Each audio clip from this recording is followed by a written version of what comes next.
Goeiemôre van my kant af. Dis so lekker om weer vanoggend saam met julle te kuier.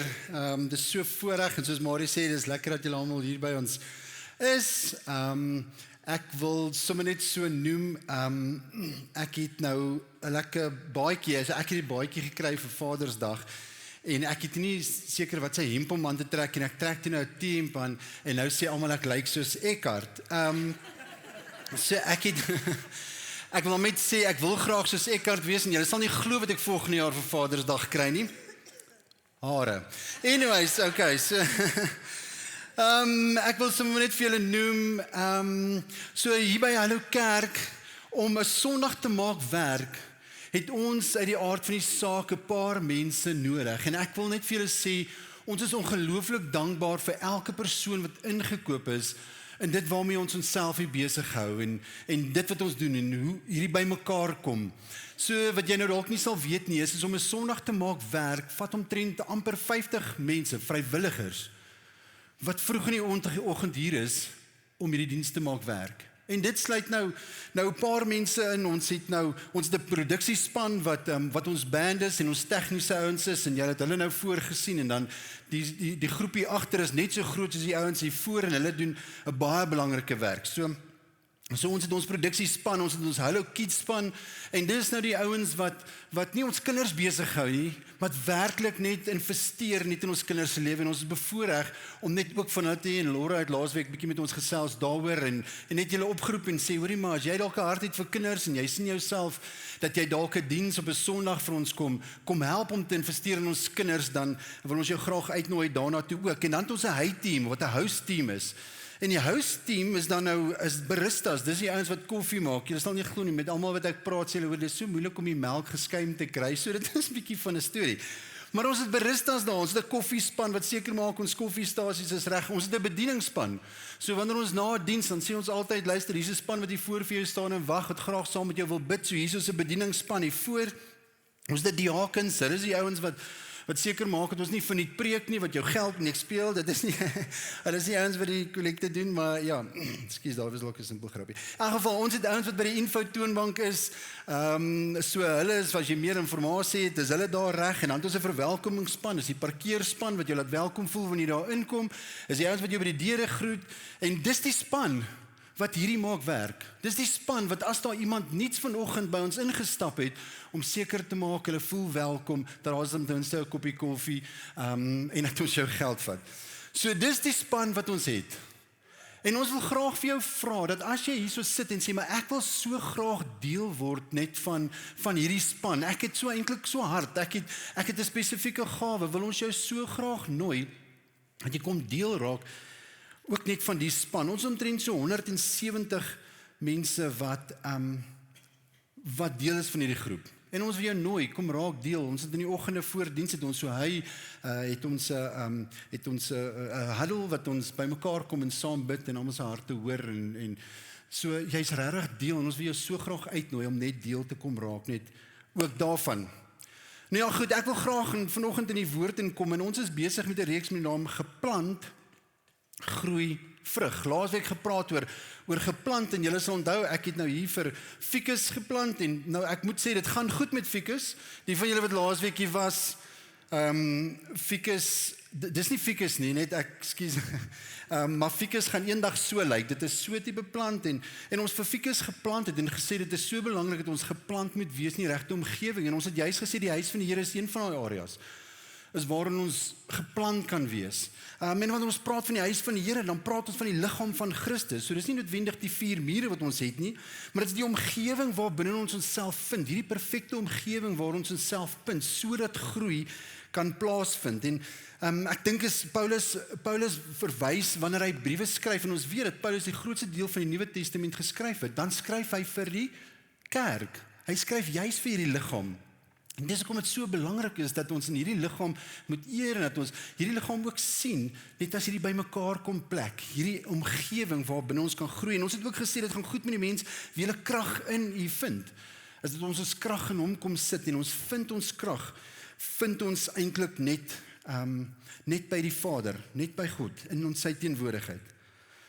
So vanoggend praat ons bietjie oor groei en ek het so 'n bietjie van 'n ander perspektief net rondom groei wat ek wil deel, want ek weet nie eintlik altyd wat mense wil hoor wanneer ons praat van groei nie. So wat ek wel weet is dat ons almal op die stadium, of ons almal is gemaak, ons almal is gevorm met die idee om te groei. Ek weet nie of jy wetenskap of biologie ergens in die lewe gehad het nie. Ek onthou tot op standaard 3 het ek dit gehad. En ek onthou een van die eerste lesse wat ons geleer het, is dat alles is ontwerp, alles is gemaak, moet die potensiaal om te groei. Dis deel van ons samestelling. Ek het net so sin wat ek hier geskryf het, en dit sê dat groei in die fisiese riem is die resultaat van ons interne ontwerp wat blootgestel word aan aan die gunstige omstandighede, sodat dit natuurlike uitdrukking kan vind. Dis waar hierdie reeks gaan. So ek gaan dit weer lees. Groei in die fisiese riem is die resultaat van ons interne ontwerp. Daai is so 'n belangrike ding wat ek en jy nodig het om te verstaan, dat groei hang af van ons interne ontwerp. Is dit wanneer jy na 'n plant gaan kyk en ons kyk nou na groot ficus hierdie kant, is dat hy is ontwerp, hy is gemaak, die Skepper het hom gemaak sodat selle kan verdeel, sodat daar groei kan plaasvind, sodat hy van daai grootte na daai grootte kan gaan, sodat daar iets in sy journey, iets in sy storie kan gebeur. Mits hy in gunstige omstandighede geplant is.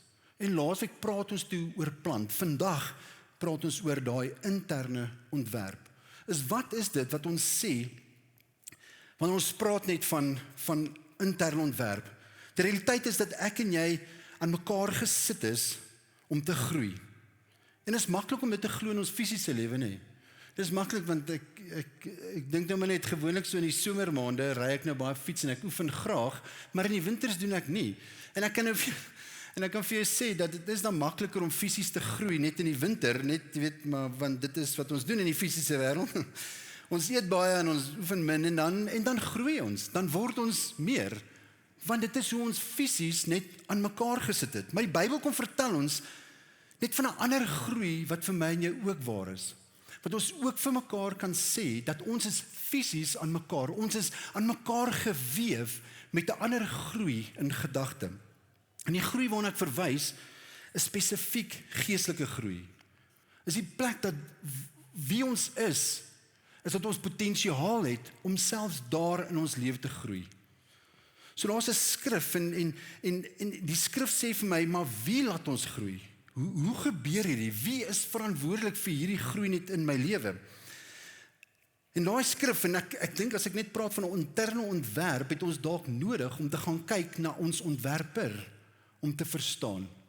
En daai skrif in 1 Korintiërs 3 vers 6-7, hy sê, ek het geplant, Apollos het nat gegooi, dis Paulus wat hier praat, en dit is interessant wanneer hy hierdie noem, is want hy praat spesifiek hy praat weer eens met die kerk, hy praat weer eens van die liggaam van Christus, van die huis van die Here, dan sê hy, ek het geplant, Apollos het nat gegooi, en dan sê hy net hierdie, dis so 'n eenvoudige skrif, en ek dink ons het dit almal geweet, maar dit is God wat laat groei. Dis wie dit is. God laat ons groei. Weet ek en jy, en partykeer dan praat ons oor groei, dan stap ons uit en sê, jette, ek het nou nodig om 'n lysie te gaan onthou, en ek moet dit doen, en ek moet dat doen, en ek moet die doen, en ek moet daai doen, en ek hoop nie vandag loop jy met 'n lysie uit van wat jy moet doen nie. Verder sê dit gaan dis nie om die een wat plant of die een wat nat gooi nie, maar om God wat laat groei. Ek dink dit is dan belangrik om vir mekaar te sê, maar waantoe groei ons? As ons praat van groei, waantoe is ons op pad? Waantoe groei ons? In Efesiërs 4 vers 12 tot 16, dan sê hy, en julle sal nou weet, Efesiërs 4, dan praat hy van die vyfvoudige bediening, en weer eens praat hy met die kerk van Efese, nee. Hy sê, sy doel daarmee was om die gelowige toe te rus vir hulle dienswerk en vir die opbou van die liggaam van Christus. So sal ons uiteindelik almal kom tot die werklike eenheid in ons geloof en in ons kennis van die Seun van God. En ek wonder, hierdie moet vir my en jou dalk 'n bietjie van 'n idee gee, 'n klou gee van waartoe ons op pad is. Dat ons groei in ons kennis van die Seun van God. En is dit goed om te weet, verseker is dit. En wat ek by wil uitkom is dat dis goed om te groei in die kennis van die Seun van God, en hy's daar en ons weet nou wie hy is. En nou kan ons huis toe gaan. Maar dan sê hy verder, dan sal ons, sy kerk, soos 'n volgroeide mens wees, so volmaak en volwasse soos Christus. So dis nie net die kennis van hom nie, daar moet iets anders hier gebeur. Want ons groei, sodat ons volmaak en volwasse kan wees, net soos hy. Dan sê hy, dan sal ons nie meer kinders wees nie. Ons sal nie meer wees, meer soos golwe op en af en heen en weer geslinger word deur elke wind van dwaalleer, as vals leraars ons met die slinksheid en listigheid of dwaalwee wil wegvoer nie. Hy sê, nee, ons sal in liefde by die waarheid bly en so in alle opsigte groei na Christus toe. En hy sê, hy is immers die hoof en uit hom groei die hele liggaam. Kom ons bid sommer gou saam. Here, dis vir ons so voorreg om as gemeente saam te wees. Here, dankie vir die woord. Here, wat skerper is, Here, as 'n tweesnydende swaard, Here. Here, dankie dat ons weet, Here, dat U vanoggend in hierdie woord, Here, vir ons iets wil kom oopbreek. Here, iets in ons harte wil kom deponeer. Here, wat ons lig en vry gaan maak. Here, dankie dat ons in die liefde kan wandel. Ons loof U so daarvoor. In Jesus se naam. Amen. Nou vir interessantheid, en julle sal nou weet, is dat die boom word op die einde van die dag, word 'n boom gedefinieer juist deur die saad wat daarin geplant is. Dit het ons geweet. So die punt is dat wanneer jy 'n appelsaad plant, dan verwag ons, so wanneer ons 'n appelsaadjie plant, dan maak nie saak hoe jy hom hanteer nie, al hanteer jy hom soos 'n alwyn, gaan hy dit 10-1 nie maak nie. So as jy 'n appelsaad plant, dat hy waar is teenoor sy ontwerp. En dis daai ontwerp wat ek nou van gepraat het. 'n Appelsaad wat in die gunstige omstandighede geplant is, wat ons gaan water gee en alles doen wat nodig is om te doen, dat hy dan appels gaan dra. En dis die logiese ding. Geestelike volwassenheid verwys letterlik na dit. Is na om te groei om meer soos Jesus te wees. En dis wat die skrif vir ons sê. Is die skrif leer ons, God bring die groei, maar waartoe vat hy ons? Het hy vir my en jou, het hy 'n einddoel, het hy in gedagte. Ek en jy groei, ons het die potensiaal om te groei na 'n plek toe. Nie wat ek en jy bepaal nie wat ek en jy uitdink nie wat ek en jy idee van het nie. Ons groei na 'n prentjie wat hy reeds vir my en jou kom gee het. Ons groei, ons geestelike volwassenheid wat ek nou net gelees verwys ons letterlik na dit om te groei om meer soos Jesus te wees. So my geestelike groei, my proses is juis op die standaard Jesus is die standaard wat bepaal waartoe ons op die einde van die dag groei. En soos ek nou gesê het, wat wil jy hoor? Wat is dit wat ons vanoggend vir mekaar sê? Hoe kom ons by daai punt uit? Dan sê ons vir mekaar vanoggend, luister, al wat jy moet doen is, jy moet net jou Bybel lees. Is dit belangrik? Ja, dit is belangrik. Ons moet bid. Daar's geestelike dissiplines wat ons nodig het om in ons lewe in toe te laat en te doen, ons moet meer goed doen. En waar ek vanoggend by wil uitkom is dat ons daag mekaar altyd uit op dit wat ons moet doen. En vanoggend se woord is nie wat ek en jy meer moet doen nie. Dit is wat ek en jy op 'n plek moet kom wat ons sê dat ons moet meer wees. So my benadering is dalk so 'n klein bietjie anderste. So my benadering is dat ons die einddoel in gedagte sal hê. Is waartoe is ons op pad?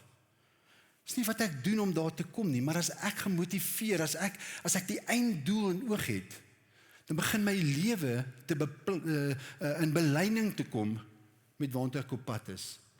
Dan raak Bybel lees en bid net deel van my proses en nie my werke nie. Dan is dit 'n resultaat van wie ek is en nie wat ek doen nie. So lees gou of saam met my Romeine 8 vers 29. Hy sê, die wat hy lank tevore verkies het hy ook bestem om gelykvormig te wees aan die beeld van sy seun. Daar is die einde prentjie. Hy sê, sodat sy seun baie broers kan hê, van wie hy die eerste was. Soos hy die eerste was, dan beteken dit ons is na dit.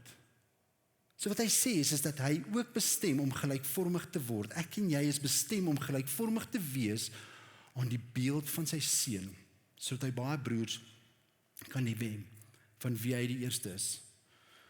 So ek het so 3 punte, so 3 dele van in my verwysing net van hoe ons by daai plek uitkom. So my eerste punt is, ons groei deur intimiteit. Nou intimiteit, julle sal julle verstaan, is eintlik 'n huwelikstaal. Intimiteit is eintlik dit beteken eintlik vir my en jou ekskuus, nou nie vir my en jou nie, ekskuus, maar dit beteken om een te wees. Intimiteit is daai proses wat van twee individue eintlik net een maak. Dit is eintlik so mooi, maar die woord intimiteit is die woord yada, is to know, om te ken, en to intimately to know. Soos ek sê, dit is om een te word. So ons geskenk van bekering is nie om eendag net hemel toe te gaan nie. Ons geskenk van bekering is juis sodat ek en jy in hierdie verhouding, dat ek en jy juis hierdie geskenk van intimiteit kan hê. Dis juis op die plek waar ek en jy kom, waar daar geen meer skeiding is tussen my en die Vader nie. Is maar dat ons nou een is, net met hom. In Efesiërs 2 vers 13, hy sê, maar nou is julle een met Christus. En dis hoekom hierdie proses, hierdie posisie van intimiteit so belangrik is. So, intimiteit is nie oomblikke in ons lewe nie. Dis 'n omgewing in ons lewe. Intimiteit is hierdie plek waar ons onsself bevind, waar ons besef dat ons is een met hom. Is waar ons besef dat daar die skeiding, dit wat ons nog altyd geskei het, nie meer daar is nie. Maar ons is nou een met hom. In Efesiërs 2:13, hy sê, maar nou is julle een met Christus Jesus. Julle wat vroeër ver van God gelewe het nou naby gekom deur die bloed van Christus. Dis deel van wie ons is. Dis deel van ons groeiproses, is dat ons onsself bevind in hierdie omgewing van intimiteit. Dat ons besef dat ons posisie is nie meer twee apart, maar dat ons nou een is. En ek het dit al gesê, is dat ons besef dat Jesus in sy kruisdood nie ietsie vir my en jou kom doen het nie. Hy ietsie met my en jou kom doen het. Want hy het my gevat en hy was daar en hy het my binne in hom kom plaas. En nou kan ons een wees met hom. Jy sien, wanneer ons groei, het ons nodig om te groei deur intimiteit. Deur die verstaan dat ons nou een is met hom. Is dat ons verstaan dat dit nie oomblikke is nie, maar dat 'n omgewing is. 'n omgewing waar ons eye to eye, oog in oog, in mekaar staar. Was eintlik so 'n mooi storie en toe ek voorberei het ek het net so 'n reeltjie geskryf is. Dit is so 'n storie in Numeri 21. Dit inspireer my nog en dalk ken julle nou die storie is van die Israeliete wat hier in die woestyn is en hulle begin toe baie te kla en dinge en wat toe gebeur is daar kom toe 'n klomp slange. Julle ken die storie. Daar kom toe 'n klomp slange en hulle gaan toe nou terug na Moses toe en sê Moses, jammer, ons is gesondig. Ons is op 'n verkeerde pad. Ons het ons eie ding hier probeer doen. Dit klink nogal bekend, hè. Ons eie ding probeer doen, so help ons net. Vra vir die Here wat nou. En Moses gaan na God toe en vra, die mense is 'n bietjie ongemaklik, hier's klomp slange wat hulle pik en dan gaan hulle dood. En God sê vir hom, dis reg, wat jy doen is gaan terug en dan gaan jy in die middel van julle stam, gaan sit jy 'n paal op met 'n koperslang. Julle ken die storie. En wat gebeur is dat almal wat na dit kyk, sal genesing vind. En dit is eintlik so mooi profesie net van Jesus wat gekom het. Dit is eintlik so mooi profesie van waar ek en jy vandag ons mekaar kan kom bevind. En dan wonder ons maar, hoekom 'n koperslang, nee? En die koperslang is juist dit, en daar's 'n skrif in 2 Korintiërs 5 vers 12, hy sê, Christus was sonder sonde, maar God het hom in ons plek as sondaar behandel. Jy sien, as ons foute, as ons sonde die ding was wat ons doodgemaak het, as die slang die ding was wat ons doodgemaak het, het hy op die kruis gaan staan en hy het sonde vir ons geword, die slang wat op die paal is, sodat wanneer ons daarna kyk, dat ons een kan wees met hom. What you behold, you will become.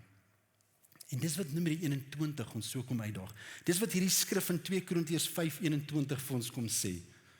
Hy kom sê vir ons dat, maar God het hom in ons plek as sondaar behandel, sodat ons deur ons eenheid met Christus deur God vrygespreek kan word. Dis juist daardeur. Dis juist wanneer ons kyk in sy oë. Dis juist die Israeliete wat na die koperslang kyk. En julle weet nou, as jy kyk na die mediese raad, is daar altyd, ek weet nie of jy al ooit daaroor gewonder het nie, maar dis waar dit vandaan kom. Is daar altyd hierdie paal, dan is daar 'n slang op. Het jy ook al gewonder hoe die mediese raad 'n slang op hulle embleem het, nê?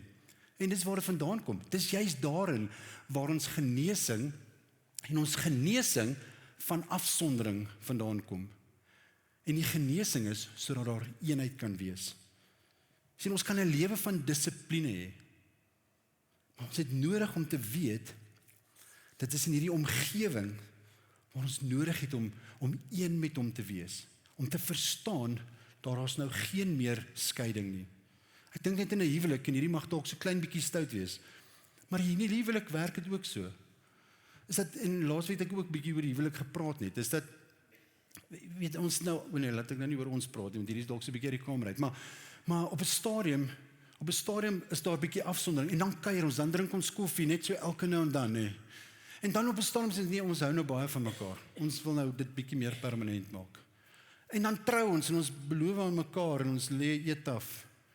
En dan maar ons wil net nog nader aan mekaar, dus en ergens in ons huwelik, dan voel dit net, die spasie tussen ons raak al hoe kleiner, al hoe kleiner, al hoe kleiner. En hierdie is die stout deel, dat tot op 'n stadium, dat ek nie eers wil hê, dat klere ons nou mee moet skei nie. That's a moment of intimacy. Dis waar ek en jy kom, en dis hierdie omgewing waar binne ons vind. Dis nie oomblikke nie, dis 'n omgewing waar binne ons onsself vind, waar ons in intimiteit weet, dat daar niks meer is tussen my en hom nie. Dat hy in die kruis te sterf, alles uit die weg het geruim het. Sodat ek op hom kan fokus, en sy oë kan kyk. En dat ons vryspraak in hom kan vind. Ons plek in hom kan vind. So ons groei deur intimiteit. Die tweede punt is groei in integriteit. So integriteit, met ek nou so vinnig gaan in die woordeboek gaan kyk, ekskuus, daar was Google. The practice of being honest. Dis integriteit. So dis om eerlik te wees. En ek dink partykeer wonder ons oor, en ek seker van as ons hierdeur gaan en vir almal gaan vra, maar wat is integriteit? Dink ek gaan ons dalk so 'n paar verskillende antwoorde kry. Maar wat is integriteit? Wanneer ons sê dit is om eerlik te wees. So dalk om dit anders te stel, is dat wanneer ek die waarheid praat, is ek besig om eerlik te wees. Is dit wat dit is? So wanneer ek die waarheid praat, dan sê ek dat ek het integriteit. En ek dink dit is waar, hang af hoe ons daarna kyk. Want hoe ons daarna kyk is, wat is die waarheid vir jou? So as ek vir iemand gaan sê, luister, ek is maar, ek weet nie hoe dit ek nou mooi gaan sê nie, maar as ek vir iemand moet sê dat, luister, ek is maar harde kwas, kom ek gaan dit so sê. Ek is 'n harde kwas, en nou is ek 'n harde kwas. Dan sê ons vir mekaar dat, ek het mos nou die waarheid gepraat. So sê dit dan, ek het integriteit. En ek wil jou persepsie van integriteit net so klein bietjie kom uitdaag. So en ek wil dit amper vergelyk met 'n brug. En die prentjie gaan dalk nou vir jou sin maak, is dat wanneer jy 'n brug het, dan in die beplanningsfase, dan is daar 'n ingenieur wat die brug, ekskuus, ek's nou nie 'n ingenieur nie, net so dat julle nou weet. Hier is ingenieurs hierso, maar so, julle kan na die tyd vir my kom om verskoning vra. Maar as hulle 'n brug wil bou, dan kyk hulle en hulle sê, okay, hy moet van hier tot daar, en ons moet kyk, maar wat is die vermoë wat hierdie brug nodig het om te kan doen? Wat is dit wat ons wil hê, wat hy moet kan dra? So kom ons sê, hy moet 50 meter lank wees, en hy moet 'n 20 ton trok kan dra. Dan gaan die ontwerper, die ingenieur gaan, en dis nie die ontwerper wat hom mooi laat lyk nie, as ek dit reg het, is dit die argitek, maar die ingenieur gaan dan en sê, maar hoe bou ek in struktuur, bou ek in, sodat hy die vermoë het om te doen wat hy kan doen. Daai vermoë is wat ons noem die integriteit van die brug. So wanneer ons kyk in terme van integriteit, het ek en jy nodig om iets van die ontwerper te verstaan, om te ontweet hoe hy my en jou ontwerp het, sodat ons verstaan wie ons op die einde van die dag is. Sodat ons verstaan dat wanneer ons praat van groei, en ons sê, maar waartoe is ons op pad, is dit waartoe ons op pad is. As ons sê, ons praat, ons dink met die einddoel in gedagte, het ons nodig om te verstaan, om by die ontwerper uit te kom. Dis hoekom intimiteit net so belangrik, intimiteit so belangrik is, sodat ons in sy oë kan kyk, sodat ons ietsie verstaan van die integriteit wat hy in my en jou gesit het. Die enigste verskil tussen Jesus en ek en jy, om 'n lewe te lewe van totale oorwinning, Hoor gou, ekskuus, ek wil hierdie mooi lees, hierdie is belangrik. Die enigste verskil tussen tussen Jesus en ek en jy, om 'n lewe te lewe van totale oorwinning, is die feit dat Jesus verstaan het wie hy was. Maak dit vir julle sin? So belangrik dat ek en jy hierdie, is Jesus het op die aarde geloop en het 100% verstaan wie hy was. En dit het hom dit vir hom moontlik gemaak, sodat hy in totale oorwinning net kon loop. Is die feit dat hy verstaan het wie hy was. Is die feit dat hy verstaan het, dat die ontwerper, die oorspronklike gedagte, dit wat hy nodig het om te kom doen, hy verstaan het presies wie hy is. En dit het hom vir hom moontlik gemaak, om totale oorwinning te loop. En dis ook met vir my so voel, is dat deur intimiteit, is ek en jy besig om te ontdek. Ons is nie besig om te skep nie, ons is besig om te ontdek, dit wie ons is, wie dat ons integriteit is, en dit vir my en jou is groei.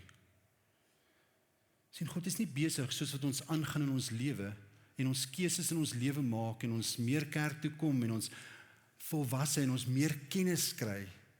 Is hy nie besig om ons lewe stukkie vir stukkie aan mekaar te kom sit, en te sê, kom ons create net gehou mense hier nie. Hy het reeds 'n droom oor my en jou. Hy het reeds 'n plan net vir my en jou. Daai plan, daai droom, sien ons juis in Jesus Christus. In Efesiërs 4 vers 1, hy sê, ek druk dit op julle hart. Ek wat 'n gevangene is, omdat ek die Here dien, laat julle lewenswandel in ooreenstemming wees met die roeping wat julle van God ontvang het. Dis hy vir ons kom sê, as julle lewe moet in belyning wees met die roeping, met die ontwerper se plan, wat hy net vir my en jou in ons lewe het. So hy is nie besig om ons te maak soos ons aangaan nie. Hy is nie besig om ons uit te dink soos ons aangaan nie. Ons integriteit is reeds bepaal. Ons integriteit is reeds gedefinieer. So wanneer ek en jy sê dat ons het integriteit, dink nou aan baie besighede, is wat was die oorspronklike doel? Wat was die droom net vir daai persoon? Wat was die droom gewees? So groei is om meer soos onsself te wees. Maak dit vir jou sin? Groei is meer om soos jouself te wees.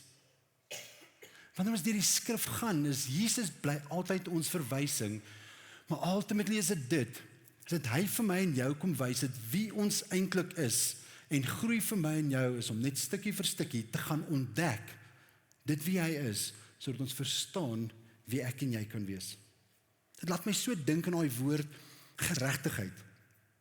Want geregtigheid is dit waar ons partykeer kort kom. Is waar ons partykeer dink, maar ons is nie goed genoeg nie, ons weet nie waar ons op pad is nie, ons is nie reg nie, ons weet nie waar ons is nie. Geregtigheid is 'n Hebreëse woord wat beteken zadok. Dit beteken nie so, dit is die Hebreëse woord sadok. En wat dit eintlik beteken is daai balansbalk van 'n weegskaal. Is dat Christus aan die een kant is en ons staan aan die ander kant. En wat hy sien, wat hy vir ons bedoel het, is dat wanneer ons op hierdie balk staan en Christus aan die een kant staan en jy aan die ander kant, dan weeg ons op teen hom. Dis my en jou se plek van geregtigheid. En wanneer ek en jy na onsself gaan kyk en ons minder gaan vind as dit, dan verstaan ons nie waar ons op pad heen is nie. Dan verstaan ons nie ietsie van ons integriteit, van hoe ons aan mekaar gesit is, wat God oor my en jou droom nie. In Kolossense 3 vers 1 tot 2, hy sê, aangesien julle saam met Christus uit die dood opgewek is, moet julle strewe na die dinge daarbo, waar Christus is, waar hy in die regterhand van God sit. Rig julle gedagtes op die dinge wat daarbo is, nie op die dinge wat op die aarde is nie. Ons eintlik so mooi skrif in 1 Korintiërs 2, hy sê, in die Engels, hy sê, we have the mind of Christ. En wat dit sê is, dit praat nie van jou vermoë nie, dit praat van wie jy is. Dit praat juis van jou identiteit. You have the mind of Christ. En ek en jy in terme van integriteit op daai plek kom en geregtigheid op daai plek kom en sê, my lewe weeg op. Dis wie hy my en jou gemaak het om te wees. Het is belangrik dat ons die waarheid moet verstaan, sodat ons die leuen in ons lewe kan identifiseer. En hoe langer ons vashou aan 'n leuen wat ons minder maak as ons ontwerp, minder maak as dit wat ons ontwerper in gedagte gehad het vir ons, minder gaan ons aanhou groei. As ons nie daai verstaan nie, dan vat ons juis 'n appelboom en ons gaan plant hom in 'n woestyn. En hy gaan nie groei nie. Dit is nodig om te verstaan wat God se hart, sy bedoeling was. Dis hoekom dit so belangrik is. Ons sing van what a beautiful name it is, the name of Jesus. Dis hoekom ons sê Jesus op almal se lippe. Dis hoekom ons so 'n groot aanhanger moet wees van Jesus. Want hoe meer ek in sy oë kyk, hoe meer verstaan ek net van die afgehandelde werk wat hy juist deur sy kruis, sodat daar geen meer plek of spasie tussen ons kan wees nie, sodat I can behold, sodat I can become. Sodat ek iets verstaan van my integriteit, verstaan hoe hy my en jou mekaar gesit het, verstaan dat ons vry is. So deel van my en jou groei is om in integriteit te groei. So my derde punt is ons groei na 'n nuwe identiteit. En ek dink dis juis veral in die kerk is daar so baie fokus dat wanneer ons begin kerk toe kom, dan moet dit 'n morele gedragsverandering proses raak. En weer eens, ek dink die vyand van identiteit of die vyand is juis dit, is dat ons self heeltyd opvang by hy, jy moet dit doen, jy moet dit doen, jy moet dit doen. En waarby ek vanoggend wil, ek is nou al vanaand, waar ek by vanoggend so wil uitkom, is nie dat ons iets nodig het om te doen nie, maar dat ons nodig het om te fokus en te verstaan dat ons iets is. Jy sien, wanneer ons gemeet word, en ons het 2 boeke, ons almal van ons het 2 boeke, ons het 'n ID-boek en ons het 'n CV. En wat ons doen is ons gaan vind waarde in mense, en ons gaan vind waarde in onsself op ons CV. Sê luister, kom ek wys vir jou wie ek is. Dis wie ek is, dis wat ek bereik het. Ekskuus, Gys vertel my nou die dag gestorie. Ou Gys net van 'n dokter wat sê nee, maar jy moet my op my naam, jy moet my dokter noem, en hy sê wel ek is nou ingenieur Gys. En dis ons wat ons bereik. Dis ons CV. Dis die dinge wat ons gaan vashou en sê maar dis wat my definieer. So wanneer dit goed gaan met my, dan gaan dit fantasties en I'm on top of the world. Wanneer dit nie moeilik gaan, wanneer ek alles reg kry, dan gaan dit great. En wanneer ek foute maak, dan voel ek weer soos 'n totale failure. En wat hierdie eintlik kom sê is, dit gaan nie oor wat ek en jy doen nie. Want as ons gaan probeer definieer deur dit wat ons doen, gaan ons nooit dit maak nie. Ek onthou op 'n stadium doen ons so 'n proses van vrug van die Gees. En dit het my so frustreer, want dit sê, die vrug van die Gees is liefde, geduld, rang, selfbeheersing, langmoedigheid en alles. En ek lees dit, en ek onthou, was by so Bybelskool, en ek kom by die huis en ek lees heeltyd, maar die vrug van die Gees is liefde, en ek voel net, ek maak dit nie. Ek maak dit nie. As dit is wat my definieer, of ek dit maak of nie, dan maak ek dit nie. As ek my identiteit daar moet gaan koppel, dan voel dit vir my ek so totale failure in my lewe. Ekskuus.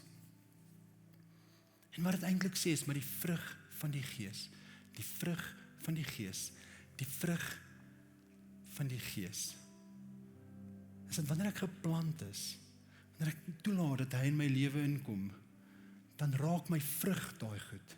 Dis nie waarvoor ek werk nie, dis nie wat my definieer nie, wat my definieer is, die feit dat ek geplant is binne die Gees.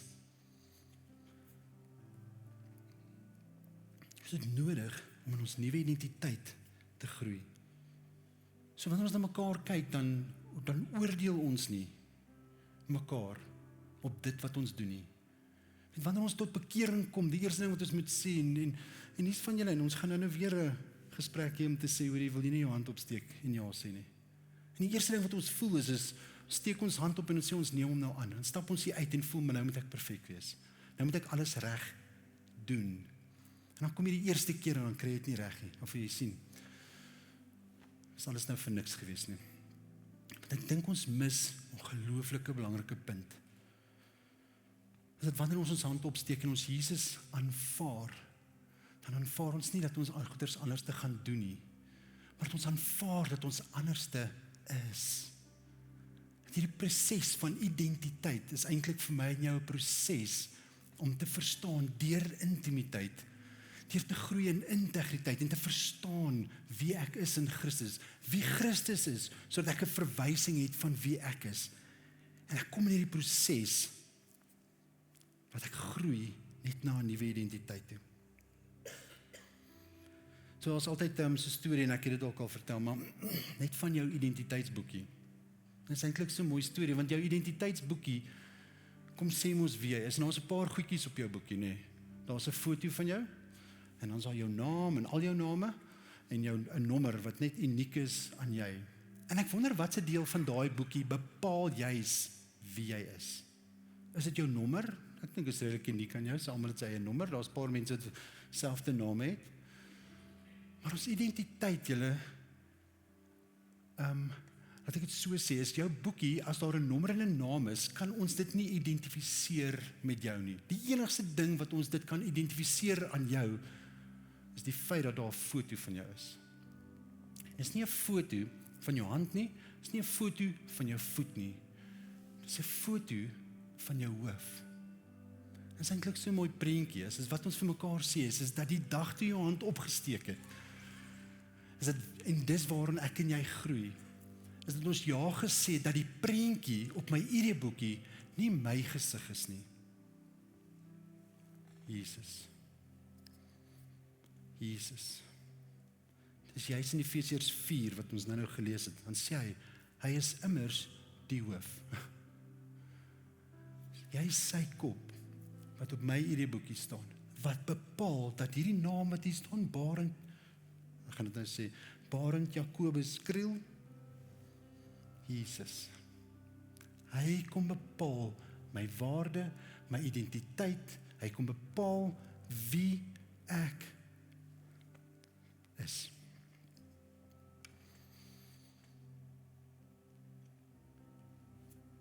In Romeine 3 vers 23, en hierdie praat van so 'n mooi storie net. In Romeine 3 vers 23, en ons almal ken hierdie, almal het gesondig en het nie deel aan die heerlikheid van God nie. Is jy dit al gehoor?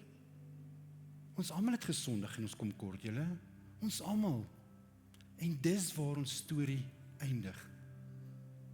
Groei in identiteit. Dan lees ons verder in Romeine 3 vers 24. Maar hulle word sonder dat hulle dit verdien op grond van sy genade vrygespreek vanweë die verlossing deur Jesus Christus. Iemand sê eendag vir my, waar begin jou Bybel? Ek sê, wat bedoel jy, waar begin jou Bybel? Sien, party van ons se Bybels begin by Genesis 3. Genesis 3 is die storie van die sondeval.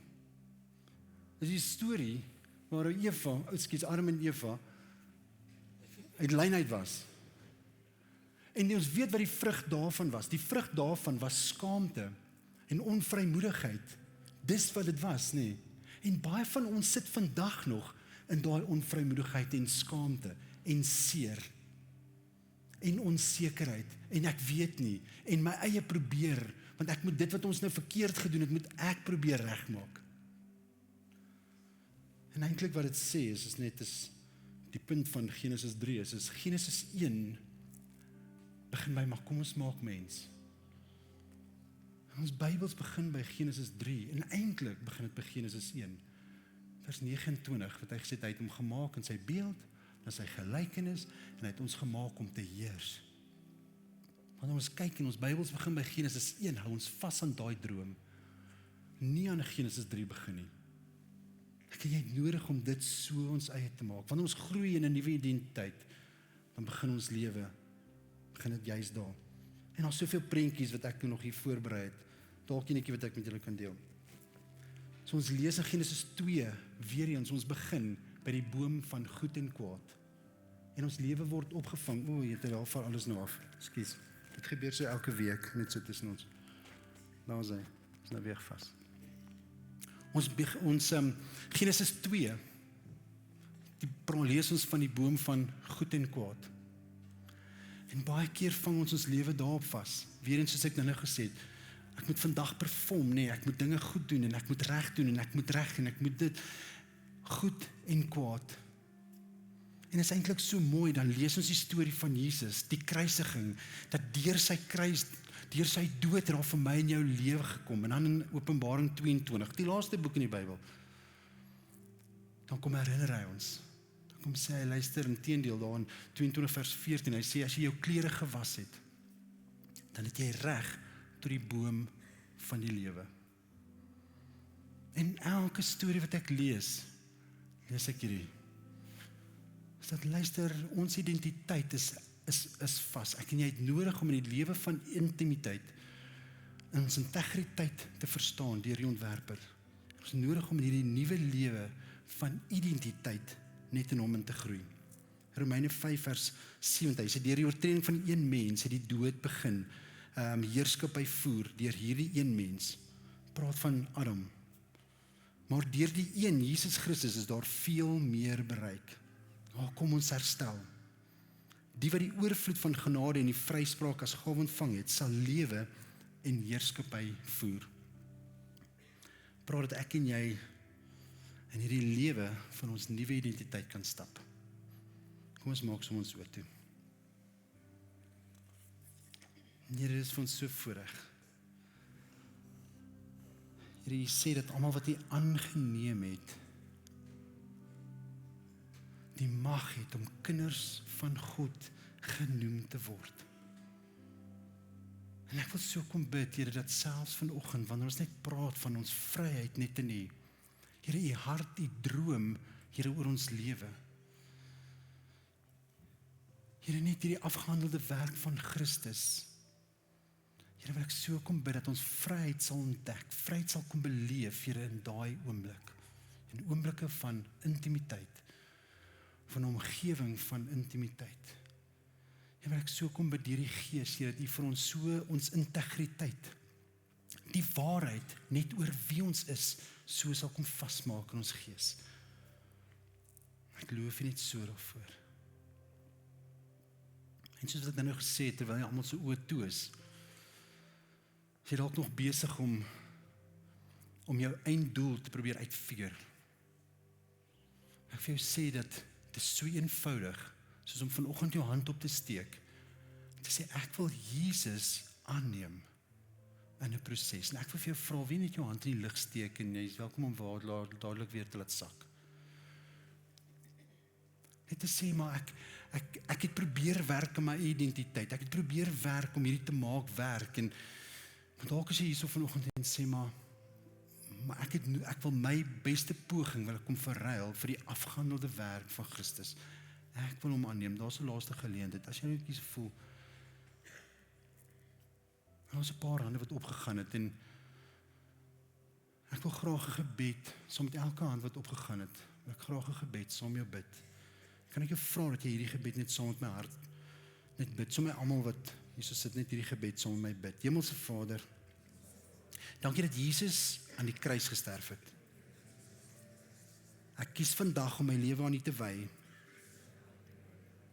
om die deur van my hart oop te maak, en om U in te nooi as my verlosser en saligmaker. Ek neem vandag my nuwe lewe saam met Christus aan. Dan dankie dat ek U kind kan wees. Dankie dat U my reeds kom definieer het. Dankie dat ek geplant kan wees in U. Geplant is om een te wees met Jesus. Help my verstaan wie ek regtig is in U. Ek bid dit in geloof en ek bid dit in die naam van Jesus. Amen en amen.